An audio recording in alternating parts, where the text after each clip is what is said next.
Movie start होती है और हम सबसे पहले इस मूवी की मेन कैरेक्टर हार्ली क्विन को देखते हैं। एक दिन उसके फादर ने उसको 1 कैरेट बियर बॉटल के लिए एक नन को बेच दिया। वो हार्ली के साथ बहुत ज्यादा बुरा सलूक करती थी, लेकिन हार्ली ने फिर भी हार नहीं मानी। उसने सबसे पहले अपनी स्कूलिंग को कंप्लीट किया और फिर ग्रेजुएशन की और फिर बीइंग अ साइकेट्रिस्ट जॉब की।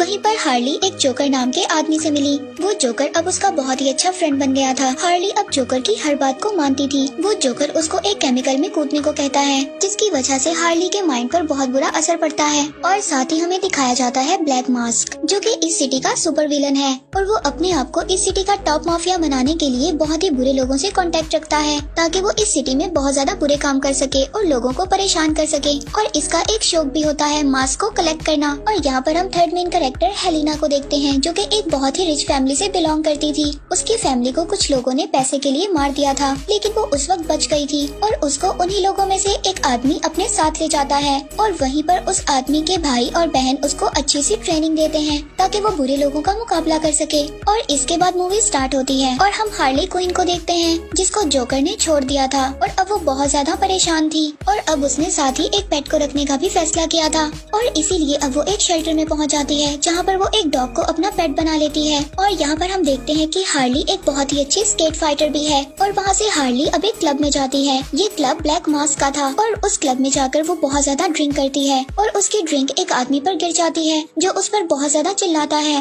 तभी हार्ली उस पर जंप कर देती है और उसकी दोनों टांगे टूट जाती हैं। और वो आदमी कोई और नहीं बल्कि ब्लैक मास्क का ड्राइवर था। और अब ब्लैक मास्क को इस बात पर बहुत ज्यादा गुस्सा आता है। वो हार्ली को क्लब से जाने का कहता है और अब जब क्लब से हार्ली वापस आती है तो उसको ब्लैक मास्क पर बहुत ज्यादा गुस्सा आ रहा था। और अब हार्ली इस बात को डिसाइड करती है कि वो ब्लैक मास्क को पूरी तरह से तबाह कर देगी और वो साथ ही बड़े ट्रक को वहाँ पर जाकर स्टार्ट कर देती है और सामने केमिकल फैक्ट्री में जाने लगती है। और ये वही केमिकल फैक्ट्री थी जिसमें हार्ली ने अपने आप को जोकर के लिए बदला था। और इस फैक्ट्री का ऑनर कोई और नहीं बल्कि ब्लैक मास्क था। और अब हार्ली उस ट्रक से बाहर जंप कर लेती है और वो ट्रक सीधा केमिकल फैक्ट्री में चला जाता है, जिससे बहुत ही बड़ा ब्लास्ट हो जाता है और वो फैक्ट्री पूरी तरह से डिस्ट्रॉय हो जाती है। इसके बाद हार्ली वहाँ से चली जाती है और हार्ली जब सुबह उठती है तो उसे बहुत ज्यादा भूख लग रही थी। वो एक रेस्टोरेंट में जाती है, वहाँ पर एक सैंडविच ऑर्डर करती है और अब वो उस सैंडविच को लेकर बाहर जा ही रही थी, तभी उसके पीछे एक पुलिस ऑफिसर पड़ जाती है, जिसका नाम होता है रैनी मोंटेना। और वो हार्ली को पकड़कर अपना प्रमोशन करवाना चाहती थी।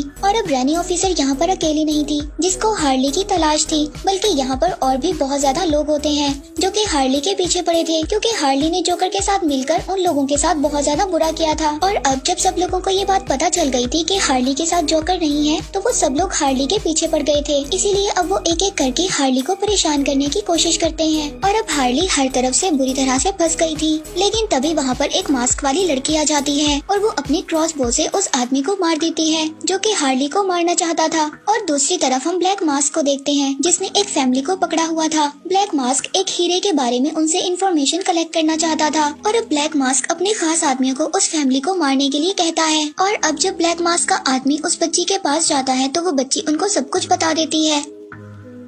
वो ब्लैक मास्क को ये इन्फॉर्मेशन देती है कि थोड़े ही दिन में कंसाइनमेंट आने वाला है और उसी में वो हीरा मौजूद है और उस डायमंड के अंदर वो सब कोड्स लिखे हैं जो कि उनके बैंक अकाउंट्स के नंबर हैं। और अब ये यहाँ पर उसी फैमिली की बात कर रहे हैं जो हमने मूवी के स्टार्ट में देखी। और अब सारी इन्फॉर्मेशन लेने के बाद ब्लैक मास्क उस बच्ची को भी मरवा देता है। और अब ब्लैक मास्क को एक ड्राइवर की जरूरत थी, क्योंकि हार्ली क्विन ने उसके ड्राइवर की टांगों को तोड़ दिया था। इसीलिए अब वो एक लड़की ब्लैक कैनरी को अपना ड्राइवर अपॉइंट करता है। और अब वो अपने आदमी और ब्लैक कैनरी को ये ऑर्डर देता है कि आज रात एक कंसाइनमेंट आने वाला है और उसमें एक डायमंड होगा और उस डायमंड के अंदर बहुत ज्यादा कोड्स लिखे हैं। अगर तुमने उस डायमंड को मुझ तक पहुंचा दिया तो मैं तुम्हें बहुत ज्यादा पैसे दूंगा और इस काम में बिल्कुल भी मिस्टेक नहीं होनी चाहिए। तुम सीधा जाओ और उस डायमंड को मेरे पास ले आओ। इसके बाद वो दोनों डायमंड लेने चले जाते हैं। और अब जब वो दोनों उस डायमंड को लेकर वापस आ रहे थे, तभी उनके पीछे एक कैसेंड्रा नाम की बच्ची पड़ जाती है और वो चुपके से ब्लैक मास्क के आदमी से वो उस डायमंड को चुरा लेती है। और इसके बाद वहाँ पर पुलिस भी आ जाती है, जिसको ये सारी इन्फॉर्मेशन थी कि कैसेंड्रा नाम की एक छोटी बच्ची वहाँ पर चोरियां करती है और वो वहाँ पर लोगों की पर्स, चेन और रिंग्स को चुरा रही है।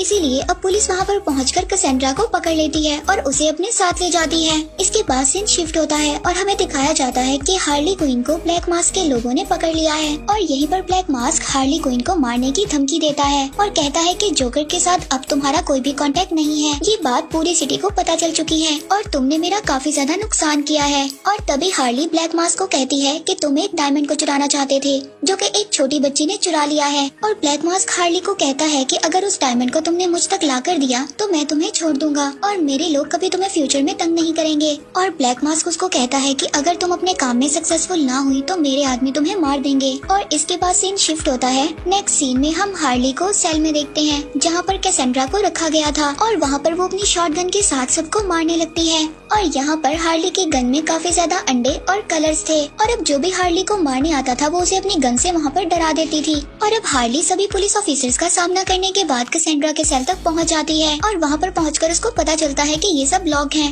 और तभी हार्ली उनके सिस्टम को गलत ऑपरेट कर देती है और यहाँ पर कैसेंड्रा के सेल के साथ साथ बाकी कैदियों के भी सेल खुल जाते हैं और वो सभी आजाद हो जाते हैं। और अब वो सब कैदी भी हार्ली को मारना चाहते थे क्योंकि हार्ली ने जोकर के साथ मिलकर उन लोगों का भी बहुत ज्यादा नुकसान किया था। और यहाँ पर हार्ली सबके साथ फाइट करती है और ये फाइट पहुँच जाती है इन्वेस्टिगेशन डिपार्टमेंट तक। और इस डिपार्टमेंट में काफी ज्यादा गन्स और बहुत ज्यादा वेपन्स होते हैं जो कि पुलिस ने इन कैदियों से लिए थे। और यहाँ पर हार्ली को उसका फेवरेट वेपन बेसबॉल बैट मिल जाता है और यहाँ पर हार्ली सभी कैदियों से फाइट करने लगती है। और यहाँ पर हमें पता चलता है कि हार्ली स्केटिंग के साथ साथ बेसबॉल बैट से फाइट भी काफी अच्छी कर लेती है। और अब फाइनली हार्ली सभी से मुकाबला करने के बाद कैसेंड्रा को लेकर वहाँ से निकल जाती है। और इसके बाद हार्ली को ये बात पता चलती है कि कैसेंड्रा उस डायमंड को खा गई है। इसके बाद हार्ली कैसेंड्रा को लेकर एक रेस्टोरेंट में पहुँचती है और यहाँ के ऑनर को इस सिटी के जितने भी बुरे लोग थे सबके बारे में पता था। और इसी के साथ साथ उस रेस्टोरेंट के ऊपर हार्ली का घर भी होता है जिस घर के बारे में किसी के पास भी कोई इन्फॉर्मेशन नहीं थी। इसके बाद हार्ली अपने पेट को खाना देती है और तभी रात को उसके घर के बाहर कुछ लोग आ गए थे और वो लोग उसके घर पर एक ब्लास्ट कर देते हैं जिसकी वजह से उसका पेट मर जाता है। और इस बात से अब हार्ली को बहुत ज्यादा गुस्सा आता है क्योंकि वो इस बात को सोचती है कि उसके घर के बारे में सिर्फ इस रेस्टोरेंट के ऑनर को पता था और इन लोगों को मेरी लोकेशन के बारे में कैसे पता चला।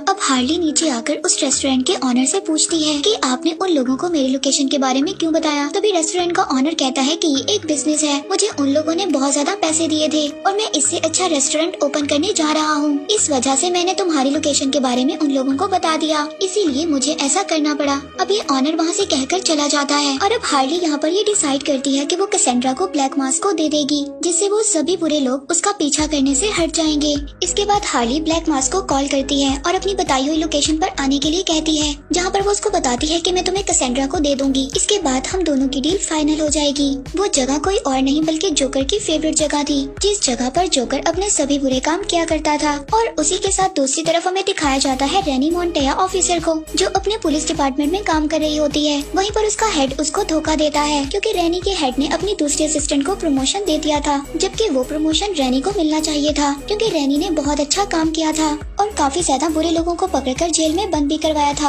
और अब रेनी इस बात से काफी ज्यादा सैड हो गई थी। वो पुलिस डिपार्टमेंट से जॉब को छोड़ देती है। और अब जब ब्लैक मास्क को हार्ली क्विन ने कॉल की थी तो वो ब्लैक कैनरी और अपने साथी को उसका पीछा करने के लिए कहता है और उनसे कहता है कि तुम उस डायमंड को मेरे पास लेकर आओ, इसके बाद चाहे तुम हार्ली को मार देना। और ये बात ब्लैक कैनरी भी सुन लेती है क्योंकि वो कैसेंड्रा को जानती थी और अब इसीलिए ब्लैक कैनरी ये नहीं चाहती थी कि ब्लैक मास्क का आदमी कैसेंड्रा को मार दे। इसीलिए अब ब्लैक कैनरी उन दोनों को मैसेज कर देती है और अब ये सब बातें ब्लैक मास्क के साथी को पता चल गई थी। वो ब्लैक मास्क को कॉल कर सब कुछ बता देता है और अब ब्लैक मास्क को बहुत ज्यादा गुस्सा आ गया था। वो अपने असली चेहरे में आ जाता है और अब ब्लैक मास्क अपने मास्क को पहनकर सबके साथ फाइट करने के लिए तैयार हो जाता है। इसके बाद सीन शिफ्ट होता है हार्ली की तरफ जो कि कैसेंड्रा के साथ थी और अब हार्ली कैसेंड्रा के पास से उस डायमंड को निकालने की कोशिश करती है जो कैसेंड्रा ने खा लिया था। और तभी वहाँ पर रेनी और ब्लैक मास्क वाली लड़की भी आ जाती है और वहीं पर ब्लैक कैनरी भी पहुँच जाती है। और जब सभी वहाँ पर एक दूसरे को देखती हैं तो वो सभी एक दूसरे पर अटैक करने लगती हैं क्योंकि वो ये सोचती थी कि ये सभी लोग एक दूसरे की जान की दुश्मन हैं। और अब उनकी बातें चली रही होती हैं और वहीं पर ब्लैक मास्क आ जाता है अपनी पूरी टीम के साथ। और तभी यहाँ पर ये सब सोचती हैं कि अगर हमने कैसेंड्रा को नहीं बचाया तो ब्लैक मास्क इसको मार देगा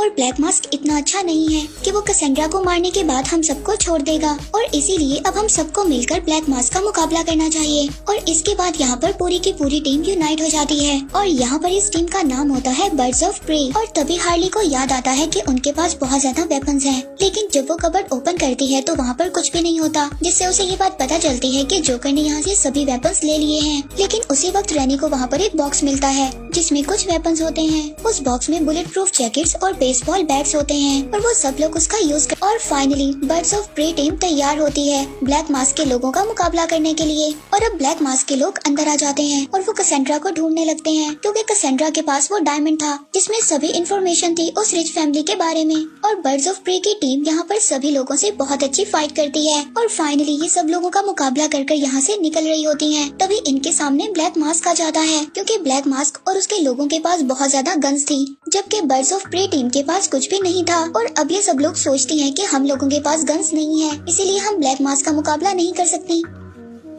तभी इनकी नजर ब्लैक कैनरी पर पड़ती है, क्योंकि ब्लैक कैनरी के पास एक सुपर वॉइस और सोनिक पावर थी, जिसकी आवाज की वजह से सब लोग वहाँ पर से हट जाते हैं और दूर चले जाते हैं। लेकिन तभी ब्लैक मास्क कैसेंड्रा को लेकर अपनी कार में बिठाकर वहाँ से चला जाता है और यहाँ पर हार्ली अपने स्केट्स के साथ उनकी कार का पीछा करने लगती है। लेकिन उसकी स्केटिंग की स्पीड इतनी ज्यादा तेज नहीं थी कि वो उनकी कार का पीछा कर सकती। तभी वहाँ पर वो मास्क वाली लड़की आ जाती है और अब हार्ली उनकी कार का पीछा करती है। और अब हार्ली अपने माइंड का यूज करते हुए उस कार के ऊपर चढ़ जाती है और उस कार को रोक लेती है, जिसकी वजह से वो कार वहीं पर रुक जाती है। और यहाँ पर ब्लैक मास्क भी काफी ज्यादा क्लेवर था। वो वहाँ पर रुककर फाउंडर पिलर के पीछे जाकर छुप जाता है। वहाँ पर काफी ज्यादा अंधेरा और बहुत ज्यादा फोग थी, जिसकी वजह से हार्ली को ब्लैक मास्क नजर नहीं आता। और वहाँ पर बहुत ज्यादा स्टैचू थे, लेकिन ब्लैक मास्क के पास कैसेंड्रा भी थी। और वहीं पर वो हार्ली से कहता है कि अगर वो उसके पास आई तो वो कैसेंड्रा को मार देगा। लेकिन हार्ली भी काफी ज्यादा क्लेवर थी। वो उसके पास जाती है और अपनी गन से उसको शूट करने की कोशिश करती है, लेकिन उसका निशाना ब्लैक मास्क पर नहीं लगता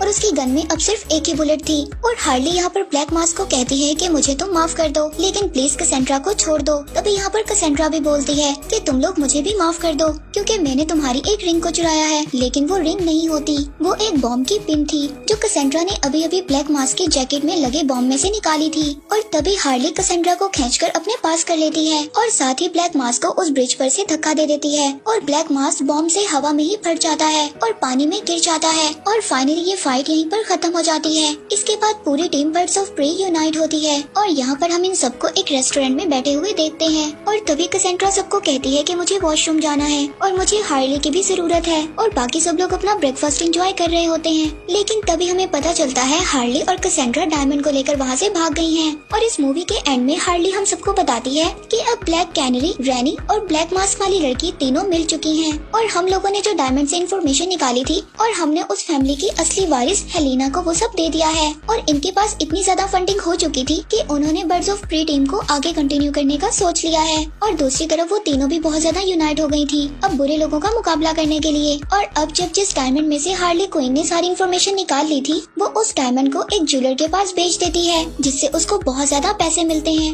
अब वो उन पैसों से एक न्यू कार खरीदती है और साथ ही अपनी न्यू लाइफ को स्टार्ट करती है। और अब कैसेंड्रा कैन भी हार्ली क्विन के साथ थी। और अब हम हार्ली के पेट को भी देखते हैं, जिसको ये समझ रहे थे कि वो मर गया है और अब वो पेट भी हार्ली को मिल चुका था। और अब वो सभी लोग बहुत ज्यादा हैप्पी थी। और इसके बाद ये मूवी यहीं पर एंड हो जाती है।